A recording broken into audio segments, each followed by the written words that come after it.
arms. A little bit on the symbolism. Of course, the white cross is always the marker for a grave site. We have a rose that we presented in our membership. We have an auxiliary group. It would be like the Legion Auxiliary or VFW Auxiliary. It would be our women's group. So when we have this type of presentation, they always present a rose. So we didn't have anybody here for that, but the rose is kind of a symbol of victory for the group.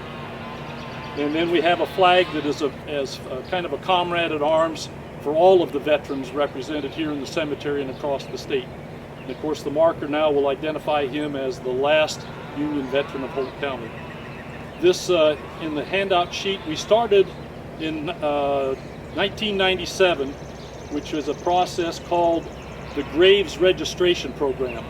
And so our goal there was to identify and find all of the Union veterans in Nebraska. Nebraska had about 3,000 that served during the war, and we knew a number of them came here and homesteaded after the war.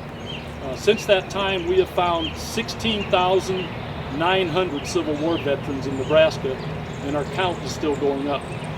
So then in 2003, we decided, well, if we've got all these soldiers, what can we do to honor them? And we decided to do a last soldier project.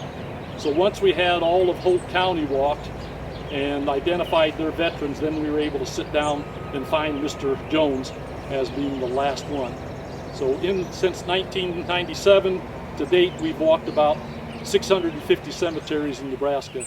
So it's taken us, 23 years to find Mr. Jones and finally show up and pay him his honor. So that really concludes our ceremony. If you have any questions, we'll try to handle that.